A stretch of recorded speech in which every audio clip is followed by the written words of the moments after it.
নমস্কার, আমি জ্যোতিষ সম্রাট বিনয় শাস্ত্রী। আশা করি ঈশ্বরের কৃপায় আপনারা ভালোই আছেন। আজকে আমার ভিডিওর আলোচ্য বিষয় বৃশ্চিক রাশি বা লগ্নের এপ্রিল মাসের নক্ষত্র ফল। আমি গ্রহ সন্নিবেশ এবং তার ফল সম্বন্ধে বলেছি। আজকে আমি বলবো এই বৃশ্চিক রাশি যে তিনটে নক্ষত্র আছে, বিশাখা, অনুরাধা এবং জ্যেষ্ঠা। তাহলে অনুরাধা নক্ষত্রের এপ্রিল মাস কেমন যাবে দেখুন। এই অনুরাধা নক্ষত্রের অধিপতি গ্রহরাজ শনিদেব। শনিদেব এখন বৃশ্চিক রাশি বা লগ্ন সাপেক্ষে পঞ্চমে অর্থাৎ মীন রাশিতে আছে। তার মানে লগ্ন সাপেক্ষে সে কোণে আছে, ভালো ফলই আশা করা যায়।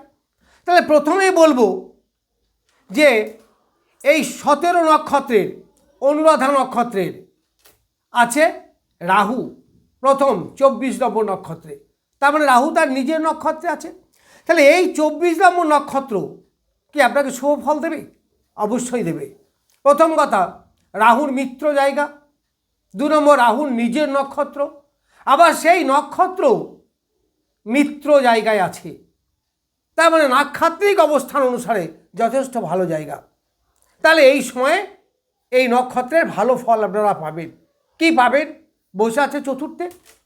তার মানে আপনাদের ঘর বাড়ি জমি জায়গা এইগুলো হতে পারে।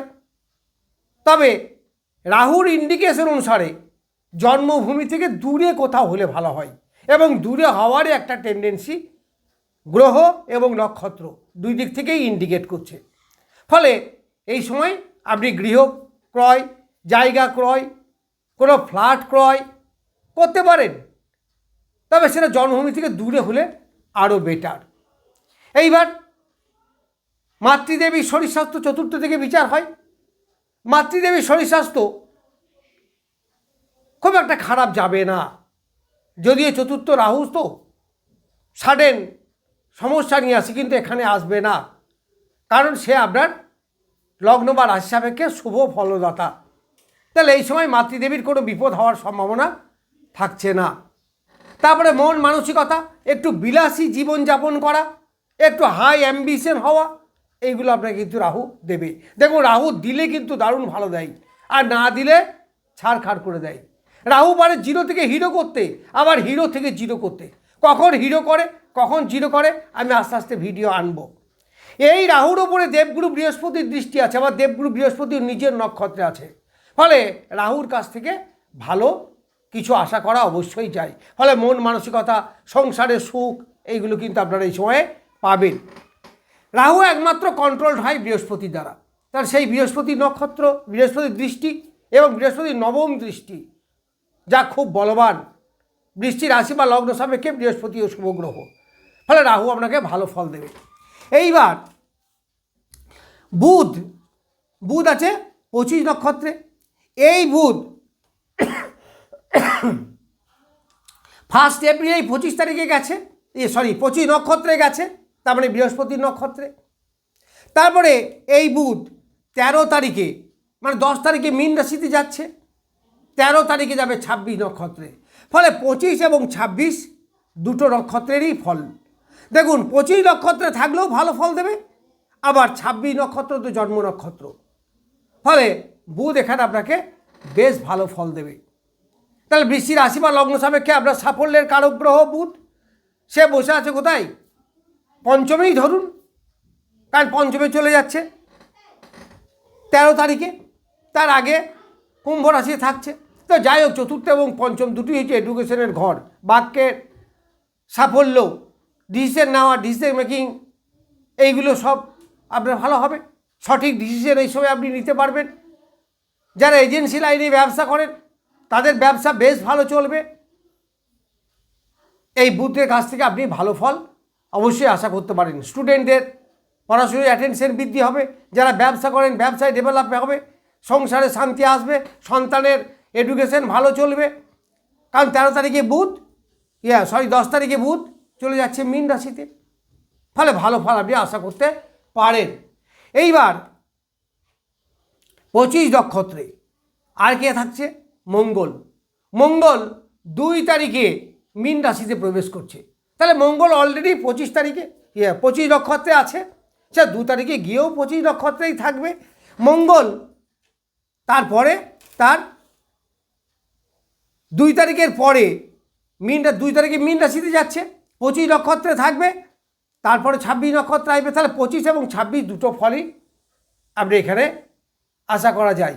তা অনুরাধা নক্ষত্রের পক্ষে 25 এবং 26 দুটোই শুভ নক্ষত্র, ফলে মঙ্গলের কাছ থেকে আপনি ভালো ফল আশা করতে পারবেন।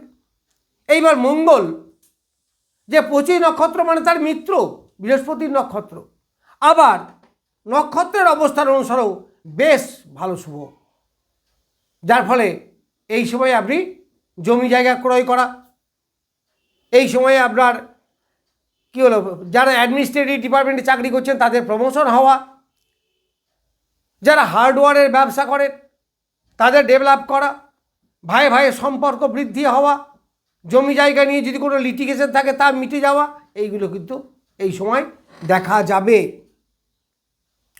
তারপর 27 নক্ষত্রে রবি আর প্রায় মেষ রাশিতে যেতে চলেছে, তখন সে 1 নক্ষত্রে চলে যাবে।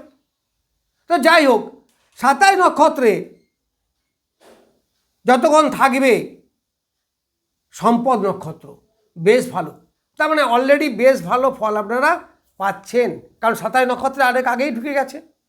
এরপর 1 বৈশাখ মেষ রাশিতে যাবে, তখন তার নক্ষত্র ফল অন্যরকম হবে। তো 27 নক্ষত্র যতদিন থাকবে আপনারা বেশ ভালো ফল আশা করতে পারেন।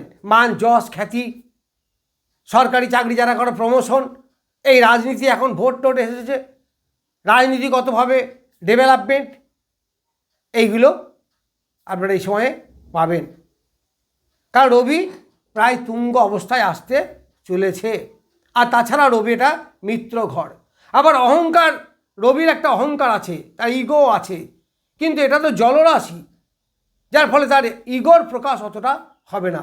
একটা শান্ত সুষ্ঠ ভদ্র রবি ফল আপনারা এই সময় আশা করতে পারেন। এরপর শুক্র আছে 1 নক্ষত্রে, 5 তারিখে চলে যাবে 2 নক্ষত্রে মেষ রাশিতে। তাহলে 1 তারিখে 1 নক্ষত্রে যতক্ষণ থাকবে তখন শুক্র মোটামুটি ভালো ফলই দেবে। না সরি, ভুল বললাম, 1 নক্ষত্রে থাকলে শুক্র বিপদ নক্ষত্রে পড়ছে, ফলে এই 10 নক্ষত্র আপনার বিপদের স্থানে পড়ে যাচ্ছে, ফলে একটা সমস্যা কিন্তু ক্রিয়েট করছে। কোথায়? কর্মস্থলে। ফলে কর্মস্থলে গুপ্ত শত্রু, কর্মস্থলের সমস্যা, এইগুলো কিন্তু দেখা দেবে। কর্মস্থল নিয়ে একটু সতর্ক থাকবেন, সাবধান থাকবেন। সে যে যাই কর্ম করুন না কেন নিজের কর্মস্থলে, সেখানে গুপ্ত শত্রু, গুপ্তভাবে কেউ ক্ষতি করা বা অতিরিক্ত ধারটা নিয়ে পরিশোধ না করা, এইগুলো সমস্যা কিন্তু আসতে পারে। মান যশ খ্যাতি ব্যাঘাত কতটা হতেও পারে, যদিও রবি আপনার মান যশ খ্যাতি এনে দেবে, কিন্তু এখানে কেতু কিছুটা ডিস্টার্ব করলেও আপনার করতে পারে, আপনার সংগ্রাম একটু বেড়ে যাবে। এরপর 7 নক্ষত্র, 7 নক্ষত্র আপনাকে কি ফল দেবে? 7 নক্ষত্র বেশ ভালো ফল দেবে, মানে ওই যে বলেছিলাম মঙ্গল বুধ যেরকম ভালো ফল দেবে, সেরকম 7 নক্ষত্র ভালো ফল দেবে, আরও বেটার দেবে। কেন না, 7 হচ্ছে বৃহস্পতির নিজের নক্ষত্র, বৃহস্পতি অর্থের কারক গ্রহ, বৃহস্পতি এডুকেশনের কারক গ্রহ, বৃহস্পতি ডেভেলপমেন্টের কারক গ্রহ। আবার বৃশ্চিক রাশি বা লগ্ন সাপেক্ষে বৃহস্পতি বেশ বলবান একটা গ্রহ, যদিও সে অষ্টমে আসে, কিন্তু অষ্টমে থাকলেও অষ্টমের নেগেটিভিটি কী করবে, অনেকটা কমিয়ে দেবে। ফলে যাদের গুপ্ত ব্যবসা করেন সেখানে কোনো সমস্যা আসবে না, প্রাইভেট পার্টের রোগ সেখানে কোনো সমস্যা আসবে না, বা সমস্যা এলেও অল্পের উপর দিয়ে সেটা যাবে। পরের সম্পত্তি আপনারা এই সময় পেতে পারেন, মৃত ব্যক্তি সম্পত্তি, কারণ বৃহস্পতি দ্বিতীয়পতি আপনার রাশি বা লগ্ন সাপেক্ষে, ফলে বৃহস্পতির কাছ থেকে একটা ভালো ফল আশা করতে পারেন। যাদের লোন টোন আছে এই সময় শোধ হয়ে যেতে পারে, দাম্পত্য সুখ এই সময় আসতে পারে, কোনো সমস্যা নাই। যারা বিদেশে আছেন, বাইরে আছেন, কারণ নবম হচ্ছে বিদেশ, তারও দ্বাদশ এটা, অর্থাৎ বিদেশটা বেশ ভালো জায়গায়, তাদের অনেক ডেভেলপমেন্ট হবে, কর্মের উন্নতি হবে, যে কোনো অকস্মাৎ বিপদ আসবে না।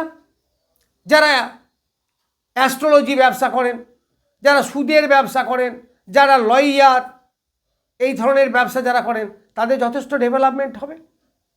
আমি দশমে কেতুর কথা বললাম। এইবার শুক্র আছে 1 নম্বর নক্ষত্রে। তো 1 নম্বর নক্ষত্র শুক্র এখানে খুব একটা ভালো ফল দেবে না 5 তারিখ পর্যন্ত।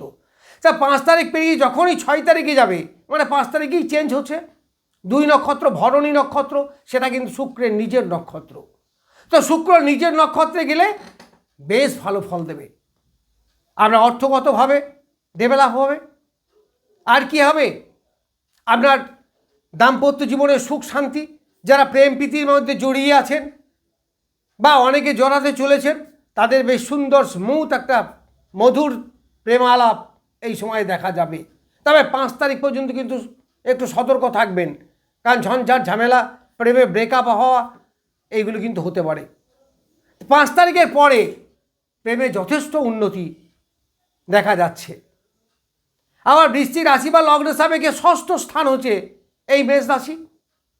তাহলে যাদের রোগ টোগে ভুগছেন তারা অনেকটা ভালো থাকবেন, তবে 5 তারিখের আগে পর্যন্ত নয়, কিন্তু 5 তারিখের পর থেকে বেশ ভালো জায়গায় তা থাকবেন।